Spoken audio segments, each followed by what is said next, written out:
উহুদে যাই, বলবো বালুকে ডেকে নবীজির দাঁত ভাঙলো কোথায়।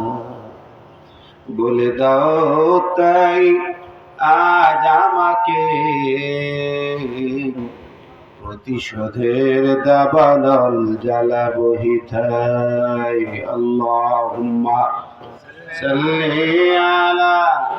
কার ঐতিহ্যবাহী খুলনা জেলার রূপসা উপজেলার পাচানি পশ্চিমপাড়া বাইতুলপালা যায় মসজিদুল উদ্যোগে আয়োজিত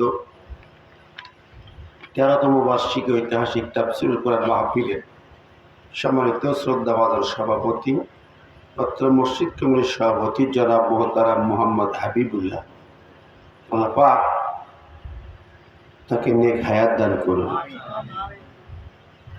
মাহফিলের মেহমান বিন্দু আলোচনা করে ধন্য করেছেন বিশিষ্ট আলেমে দ্বীন, তরুণ মুফাসসিরে কোরআন, সুমধুর কণ্ঠে আলোচক হাফিজ মাওলানা ইব্রাহিম কলিল ফারুকী। বক্তব্য রেখেছেন বিশিষ্ট আলেমে দ্বীন হাফিজ মাওলানা আব্দুল গফফার সাহেব সহ পরিচালনায় হাফিজ মোহাম্মদ মুক্তার হোসেন সহ সকল উলামায়ে দ্বীন, আমন্ত্রিত অতিথিবৃন্দ, মুরব্বিয়ান একরাম, যুবক ভাইয়েরা, ছোট্ট কচি কাচারা, পর্দায় থাকা মা ও বোনেরা, সবাইকে জানাই আমার আন্তরিক সালাম ও শুভেচ্ছা। আসসালামু আলাইকুম ওয়া রাহমাতুল্লাহি ওয়া বারাকাতুহু। কোটি কোটি প্রশংসা শুকরিয়া সেই মহান মাবুদের দরবারে ইলাহিতে, যিনি আমাদেরকে আজ প্রতিকূল আবহাওয়া, প্রচণ্ড গরমের মাঝেও এ রাতের বেলা একটি সুন্দর জান্নাতি মনোরম পরিবেশে বসে কোরআন শোনার তৌফিক দান করেছেন। এজন্য মাহবুদের দরবারে সবাই কালিমাত শুকর আদায় করি আলহামদুলিল্লাহ। বিশ্বনবীর শানে তার রওজা মুবারকে মদিনাতুল মুনাওয়ারায় দরুদ এবং সালাম পাঠাই। আমি যে নবীজির মদিনা শরীফ থেকে মাত্র এই 5 দিন হলো, 5 দিন হয়নি, 5 দিন হচ্ছে চলে এসেছি, ছিলাম সেখানে, দীর্ঘ সময় কাটালাম। নবীজির কাছে যত যাই ততবার যেতে মন চায়। মদিনা শরীফের তার রওজার পাশ থেকে আসতে ইচ্ছে করে না, মনে একবার বলেনি চলে যাই, মনে হয়েছিল থেকে যাই। আইনের বাধ্যবাধকতায় চলে আসতে হয়। সোনার মদিনা ছেড়ে কারো আসতে ইচ্ছে হয় না। সম্মানিত ভাইরা, সেই জায়গা থেকে এসেছি আপনাদের সাথে নিয়ে আজ আবার পিয়ারে হাবিবের রওজা মুবারকে প্রাণ ভরে কণ্ঠ উজাড় করে দরুদ এবং সালাম পাঠাই। সবাই বলি সাল্লাল্লাহু আলাইহি ওয়াসাল্লাম। সম্মানিত হাজিরিন, আপনাদের সামনে প্রচারণা হয়েছে, হ্যান্ডবিল চলে গেছে, দেখেছেন। কর্তৃপক্ষ আমার জন্য একটি আয়াত নির্ধারণ করে দিয়েছেন, সূরা বাকারার 214 নম্বর আয়াত। আমি তেলাওয়াত করেছি, অর্থ শুনিয়েছি। সেই আয়াতের আলোকেই আমরা তাফসীর শুনবো নাকি? আমরা যে সময় সুন্দর শামিয়ানার নিচে বসে কোরআন শুনতে বসেছি, অনেকে হয়তো দাঁড়িয়ে আছি, ঠিক এই সময় লক্ষ্য যদি করি, গাজার বুকে ফিলিস্তিনের ময়দানে হাজার হাজার লক্ষ লক্ষ মানবতার জীবনযাপন করছে। তারা অনেক কষ্টের ভিতরে, কেউ রাস্তায় দাঁড়িয়ে রক্ত দিচ্ছে, অনেক বাচ্চারা পর্যন্ত বাবা হারা, ভাই হারা, মা হারা, এতিমের মতো অসহায় হয়ে রাস্তায় দাঁড়িয়ে আছে। খাদ্যের অভাব, পানির অভাবে পেটে পাথর বেঁধে আছে হাজার হাজার শিশু। সেই ফিলিস্তিনের মানুষের জীবন, কঠিন একটি নির্মম জীবনের দিকে তাকিয়ে যদি দেখি, আল্লাহ পাক আমাদেরকে কত সুন্দর পরিবেশে রেখেছেন। যদি লক্ষ্য করে দেখি, মায়ানমারের সেই আরাকানের দৃশ্যটা, ভিটে বাড়িগুলো পর্যন্ত বুলডোজার দিয়ে গুঁড়িয়ে দিয়েছে। লক্ষ লক্ষ মানুষ আজকে অন্যের আশ্রয়ে অবস্থান করছে। যদি লক্ষ্য করে দেখি, কাশ্মীরের জমিনে হাজার হাজার মানবতা বাড়িতে ঘুমাতে পারে না, তারা বাড়ি ছেড়ে কেউ পাহাড়ের গুহা কিংবা বন জঙ্গলে আশ্রয় গ্রহণ করতে বাধ্য হচ্ছে। আমরা যদি লক্ষ্য করে দেখি, চেচনিয়া, বসনিয়া, হার্জেগোভিনার কঠিন দুরবস্থা। সম্মানিত ভাইরা, আমরা কোরআন শুনছি, অথচ আমারই ভাই মুসলিম মানবতা ধুকে ধুকে মার খাচ্ছে, কষ্ট পাচ্ছে, রক্তাক্ত হচ্ছে জনপদ, শাহাদাতের মিছিল ভারী হচ্ছে। সে সময় আমরা আজ কোরআনুল কারীমের এমন একটি আয়াতের তাফসীর শুনব, নবীজির রক্ত মাখা বিলাল, খাব্বাব, খুবাইবের জীবনী থেকে আমরা কথা শুনতে পারবো। আল্লাহ সুবহানাহু ওয়া তাআলা হাতছানি দিয়ে আমাদেরকে ডাকছেন, মানবতার কাছে আমাদেরকে ডাকছেন। এই দৃশ্য দেখে আমার মনে হয় কোরআনের সেই আয়াত কি আমাদের মনে পড়ে, ওমা লাকুম লা তুকাতিলুনা ফি সাবিলিল্লাহি ওয়াল মুস্তাদআফিনা মিনার রিজালি ওয়ান নিসাই ওয়াল বিলদানি আল্লাযীনা ইয়াকুলুনা রাব্বানা আখরিজনা মিন হাযিহিল ক্বরিয়াতিজ যালিমি আহলুহা ওয়াজআল লানা মিন লাদুনকা ওয়ালিয়্যা ওয়াজআল লানা মিন লাদুনকা নাসীরা। আল্লাহ বলছে, হে মানুষ, তোমাদের কি হলো? তোমরা কেন সংগ্রামে নামো না? বাতিলের মোকাবেলায় রাজপথে নামছো না? অথচ নির্যাতিত, নিষ্পেষিত, নিপীড়িত মজলুম জনতা ধুকে ধুকে করুন আর্তনাদ করে ডেকে ডেকে বলছে, হে রব, হে মালিক, তুমি আমাদেরকে বের করে নাও জালিম জনপদ থেকে। এই নিষ্ঠুর নির্মম নির্যাতন আর সহ্য করতে পারি না। হে আল্লাহ, হয় তোমার পক্ষ থেকে সাহায্যকারী অভিভাবক পাঠাও তোমার পক্ষ থেকে আমাদের জন্য একজন ত্রাণকর্তা, না হয় তুমি আমাদেরকে বের করে নাও। এই আয়াত সূরাতুল বাকারার ৭৫ নম্বর আয়াত আমাদেরকে ডাকছে, আমাদের জনপদ যেন তাই বলছে। আল্লাহ সুবহানাহু ওয়া তাআলা এই জনপদে, মজলুম জনপদে, রক্তাক্ত জনপদে বসে সেই কোরআনের আহ্বান শুনব। গোটা বিশ্বের ১৮০ কোটি মুসলমানকে আজকে গাদার ময়দান থেকে যে আহ্বান দিচ্ছে, 5 বছরের বাচ্চা করুণ কান্না সহকারে বলছে, আমাকে এভাবে নির্যাতন করছো, আমি কিন্তু আল্লাহকে বলে দেব। আল্লাহ পাক শুনছেন, কিন্তু আল্লাহ পাক ওই কণ্ঠের আওয়াজটা মুসলমানদেরকে শুনতে বলছেন। কি বলেন, ঠিক না? জোরে বলেন। কিয়ামতের মাঠে আল্লাহ প্রস্তাব, বান্দা আমি অসুস্থ ছিলাম, তোমরা আমাকে দেখোনি, সেবা দেওনি, চিকিৎসা দেওনি। আল্লাহ, তুমি আবার কেমনে অসুস্থ হও? কেন? আমার বান্দা তোমার পাশে অসুস্থ ছিল, তুমি দেখো নেই। আল্লাহ বলে, বান্দা আমি অভুক্ত ছিলাম, খানা খেতে পারি নাই, খাওয়া হয়নি, তুমি তো আমার খাওয়ার ব্যবস্থা করনি। আপনি বলবেন, আল্লাহ তুমি তো খানা বেনা করো না, তোমার তো খাওয়া লাগে না। তারপর কেমন কথা? কেন? তোমার বাড়ির পাশে আমার এক বান্দা না খেয়েছিল, তাকে খাওয়ালে আমার খাওয়ানো হতো। আল্লাহ তো বলবে, বান্দারে তুমি চরম সুখে ঘরে, দোতলা ঘরে, সুন্দর বাড়িতে বাস করেছ, আর তোমার পাশে আমার দিনের কর্মী মার খেয়েছে, রক্তাক্ত হয়েছে, জেল কেটেছে, নির্যাতন জুলুম সহ্য করেছে, তুমি কি তার মুক্ত করার জন্য ছুটে যেতে পারোনি? সেদিন কি জবাব দেবো আমরা? আমার ভাইরা, আসুন আজকের এই জনপদে আমরা একটি প্রত্যাশা, সারা পৃথিবীর ১৮০ কোটি মুসলমানকে আমরা আর এভাবে দেখতে চাই না। ঠিক না? ঠিক। গাজা, ফিলিস্তিনের সেই ছোট্ট বাচ্চার আহাজারি আত্মনাদ সামনে রেখে ছোট ছোট বাচ্চাগুলো পেটে পাথর বেঁধে দাঁড়িয়ে আছে, কপাল ফেটে রক্ত বের হচ্ছে। ওই নির্যাতিত ময়দানে তারা ইহুদি নাসারা জুলুমবাজদের মোকাবেলা করছে। পৃথিবীর বিভিন্ন ভূখণ্ডে একই কায়দা চলছে। আজকে রুখে দাঁড়াতে হবে, ইমানদারকে এগিয়ে আসতে হবে, জিহাদের ময়দানে ডাক পেয়ে ছুটে চলে যেতে হবে। আর কথা নয়, একটি কথা হবে, মুসলমান এক হয়ে মাঠে নামতে হবে। ইহুদির আস্তানা ইসরায়েলের বুকে আর থাকবে না। রাজি আছেন না? নাই? জবান খুলে দেখি কারা কারা দু হাত তুলে আল্লাহকে দেখান তো।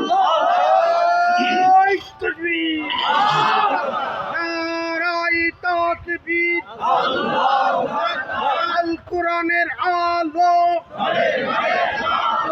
সংসদে জালো,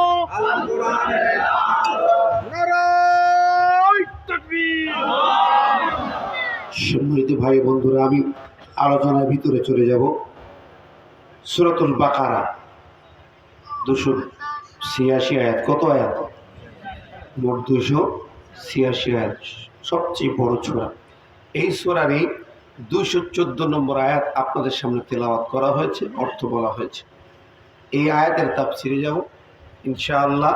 তো প্রথমেই আমরা শুনব এই আয়াতের শানে নজুল। কারণ বিশাল সূরা বাকারা মাদানী সূরা, মদিনায় নাজিল হয়। এই সূরায় এমন কোনো বিষয় নেই যে এই সূরাতে ইনক্লুড নেই। মানবতা আর বিভিন্ন বিষয়ে ইনস্ট্রাকশন এই সূরার ভিতরে রয়ে গেছে। তবে যে আয়াতটি আজকের আলোচনা, এই আয়াতে কারিমাটি নাজিল হলো মক্কায়।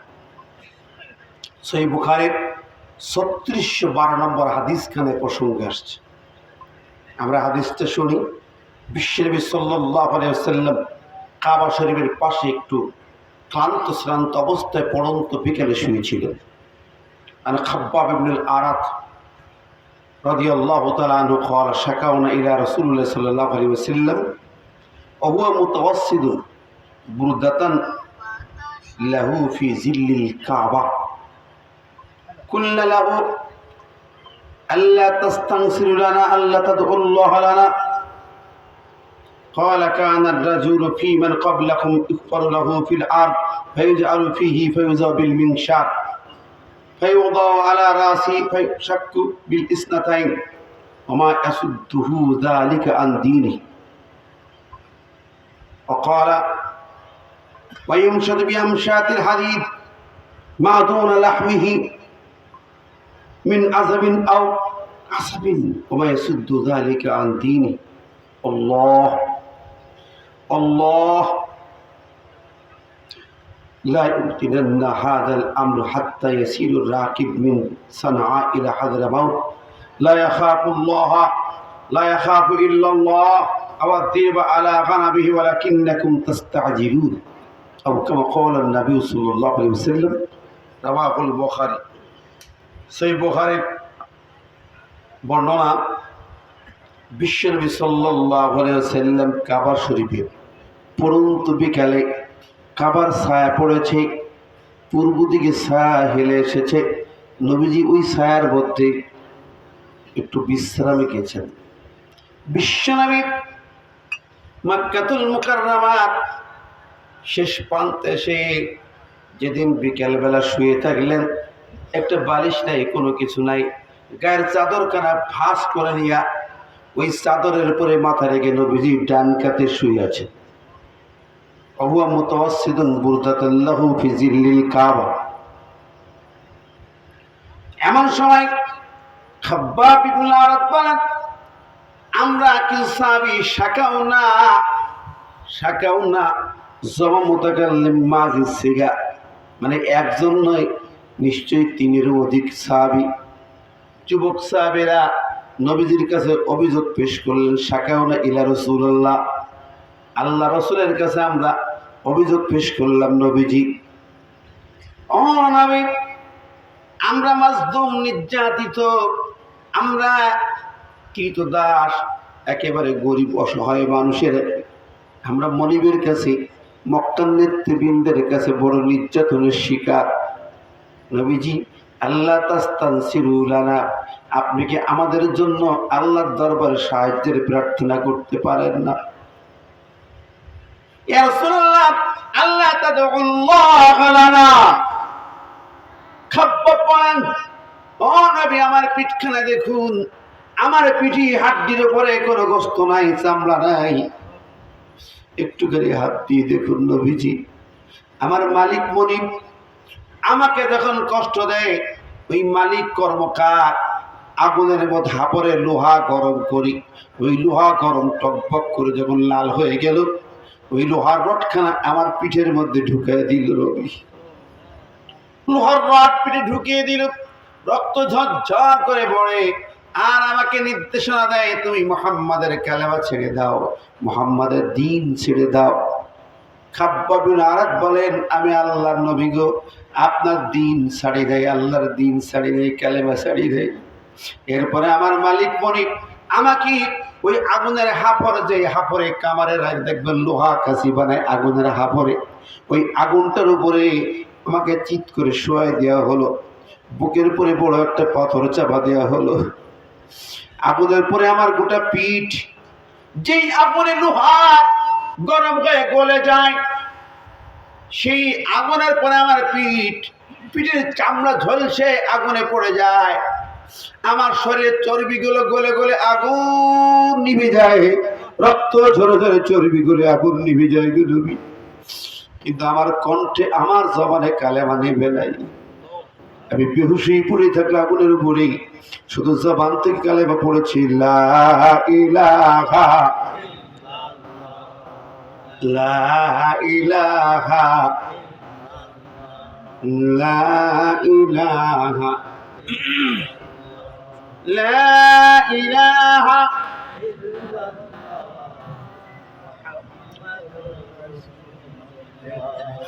হযরত খাব্বাব বিন আরাদ বলেন নবীজি এইভাবে আমাকে কষ্ট দিয়েছে।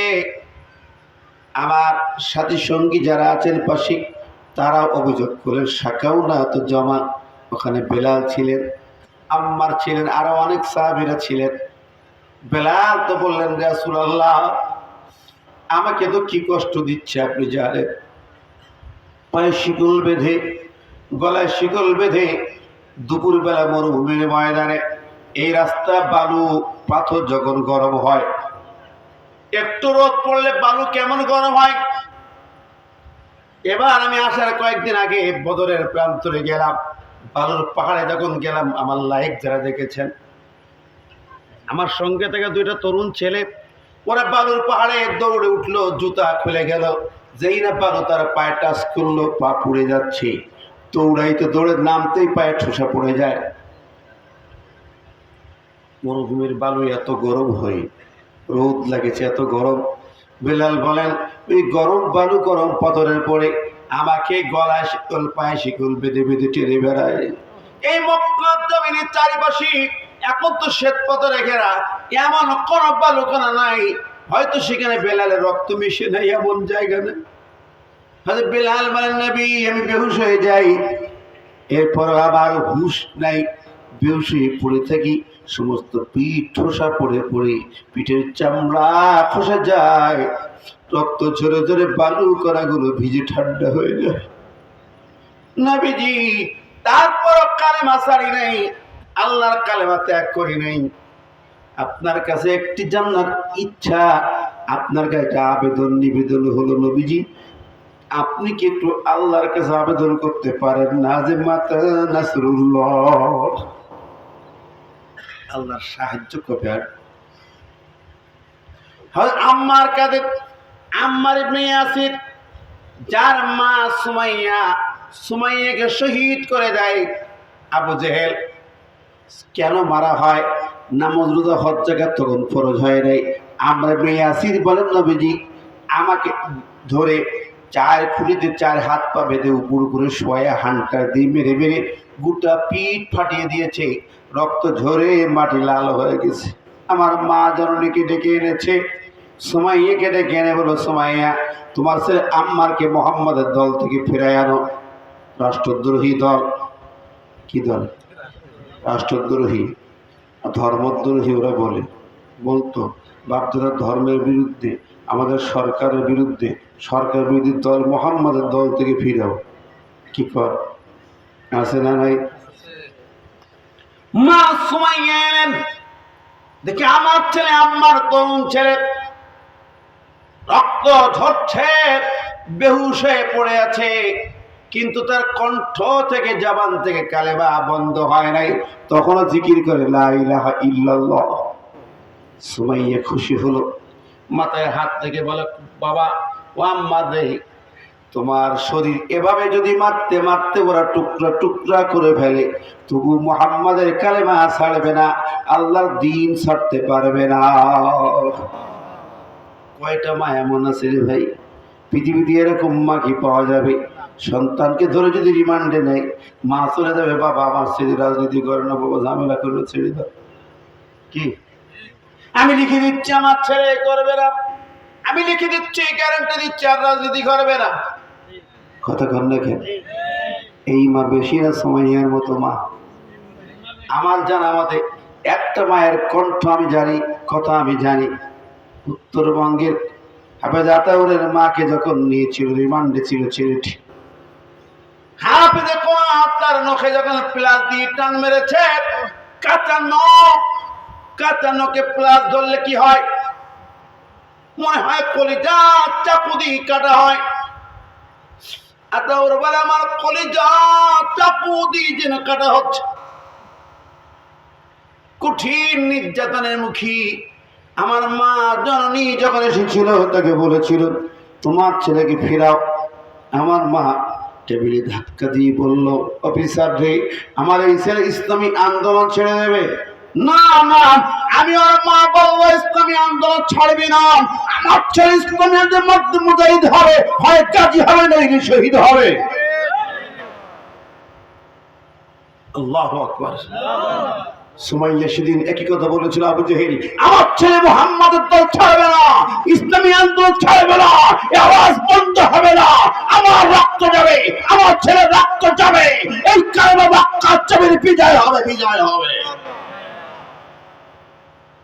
আমার ভাই ও বন্ধুরা, সেই আম্মারের রক্ত ঝরলো, সুমাইয়া শহীদ হলো। আম্মার বলে রাসূলুল্লাহ ইয়া হাবিবাল্লাহ, আমার মায়ের এই পত্র কণ্ঠে আঘাত করলো আবু জাহেল, আমার মায়ের পরে চড়া হলো আবু জাহেল, আমার মা জননীর তলপেটে বর্ষ দিয়ে আঘাত করলো। আবার মা মুহূর্তের ভিতরে ইসলামের প্রথম শাহাদাতের মর্যাদা নিয়ে জমিন থেকে শহীদ হয়ে বিদায় দিয়েছে। আল্লাহু আকবার। প্রথম শহীদ সুমাইয়া। আম্মার ইবনে ইয়াসির বলে, ইয়া রাসূলুল্লাহ হাবিবাল্লাহ, আপনি জানেন আমার বাবাকে কিভাবে মেরেছে? আমার বাবা ইয়াসিরকে মেরেছে, ওরা দুই পায়ে দুইটা মোটা মোটা গাছি দড়ি বেঁধেছে, ডাইন পায়ে মোটা গাছি দড়ি বেঁধে, এইদিকে একটা বড় উট, তাজা উট, সবচেয়ে শক্তিশালী উটের পায়ে এই দড়ি বেঁধেছে, বাম দিকে আর একটা উট দাঁড় করাইয়া বাম পায়ের মোটা দড়ি বেঁধে এই দড়িটা ওই উটের পায়ে বেঁধেছে। এবার দুই পাশ থেকে দুই উটকে মারতেছে আর খেদায়। দুই উট যখন দুই দিকে টান মেরেছে, হযরত ইয়াসিরের দুই পা ফাঁক চিত্তি শুরু করেছে, দুই পায়ে দুইটা দড়ি টান পড়েছে, শরীরের মাঝখান থেকে মলদারের ওখান থেকে চিত্তি শুরু করেছে, রক্তের ফুটা ফুটা বের হচ্ছে। ইয়াসিরকে বলছে, এখনো বলো মুহাম্মাদের দল করবে না? ইয়াসির বলল, শোনো, আমার স্ত্রী সুমাইয়া শহীদ হয়েছে, আমার আম্মার রক্ত ঝরেছে, আমার রক্ত ফুটায়, আমার শরীর চিরি চিরি খন্ড খন্ড করবে, 100 খন্ড করবে, তারপরে ইয়াসির ইসলামী আন্দোলন ছাড়তে পারবে না। জোরে করেন আল্লাহু আকবার। আমার ভাই বন্ধুরা, সেই রক্ত ঝরা ইসলাম, সেই রক্তের দাগ শুকায়নি ইসলামের এখনো। প্রিয় বন্ধুরা, আম্মার ইবনে ইয়াসির কেঁদে কেঁদে বলে, ইয়া রাসূলুল্লাহ ইয়া হাবিবাল্লাহ, এভাবে আমার মা গেল, বাবা গেল, আফসোস রইল না, আপনি কি একটু আমাদের জন্য আল্লাহর দরবারে ফরিয়াদ করতে পারবেন না? একটু দোয়া করতে পারবেন না? আল্লাহ তাদউল্লাহ লানা, আমাদের জন্য একটু দোয়া করা যাবে না? মাতা নাসরুল্লাহ, আল্লাহ সাহায্য কবে আসবে? আমার ভাই বন্ধুরা, সেই দোয়ার প্রেক্ষিতে নবীজি বলেছিলেন, সাহাবীরা, তোমরা ইন্নাকুম লাতাস্তাজিলুন, তোমরা মনে হয় ব্যস্ত হচ্ছ। শোনো শোনো, অতীত যুগে এরকম কঠিন নির্যাতন করেছে, ইমানদারদের উপর নির্যাতন হয়েছে, মাথার পরে করাত ধরে চিরা হয়েছে, বিলমিনসার করাত দিয়ে চিরি বিছনায় 2 খণ্ড করে ফেলা হয়েছে। অতীত যুগে ইমানদারকে ধরে বেঁধে লোহার চিরুনি দিয়ে ইউমশাদবি আমশাতিল হাদিদ, এই হাদিসের ভাষা, যে হাদিসটি পড়েছি, লোহার চিরুনি দিয়ে, গায়ের লোহার চিরুনি দিয়ে হাত থেকে চামড়া গোস্তগুলো চিরুনি দিয়ে টেনে টেনে নামিয়েছে, সমস্ত হাড্ডিগুলোকে গোস্ত মুক্ত, চামড়া মুক্ত করেছে। জীবন্ত মানুষকে এভাবে তারা নির্যাতন করে মেরে ফেলেছে। তারপরেও বলা জালিকা, এরপরও তারা দিন থেকে বিচ্ছিন্ন হয় নাই, দূরে সরে যায় নাই। ও সাহাবীরা, এমন দিন আসবে, তোমরা চিন্তা করো না, ইমানের পরীক্ষা দেবে, ব্যস্ত হয় না। অতীত যুগের মতো কঠিন পরীক্ষা এখন আসে নাই। নবীজি যখন ওই সাহাবীদেরকে এইভাবে হেদায়েত দিচ্ছিলেন, কথা বলছিলেন, মক্কার কাবা শরীফের ছায়ায়, মনে আছে কথা? খেয়াল আছে না নাই ভাই? মনোযোগ দিয়ে হাদিস কেন শুনছেন? এই জায়গায় নবীজি কথা বলছেন, জিবরিল আমিন হাজির হলেন, ইয়া রাসূলুল্লাহ ইয়া হাবিবাল্লাহ, আপনার এই প্রিয় উম্মতের জন্য হাদিয়া স্বরূপ কিয়ামত পর্যন্ত মাজলুম জনতার জন্য আল্লাহ পাক একটি বর্ণনা পেশ করেছেন। সূরা বাকারা 214 নম্বর আয়াত ওই সময় নাজিল হয়ে গেল। জোরে করেন সুবহানাল্লাহ, আরো জোরে বলেন সুবহানাল্লাহ। জুবেল আমিন এসে বললেন, আম হাসিবতুম আন তাদখুলুল জান্নাহ ওয়ালাম্মা ইয়া'তিকুম মাসালুল লাযীনা খালাউ মিন ক্বাবলিকুম মাসাতহুমুল বাসাউ ওয়াদ-দাররাউ وزلزلوا حتى يقول الرسول والذين آمنوا معه متى نصر الله ألا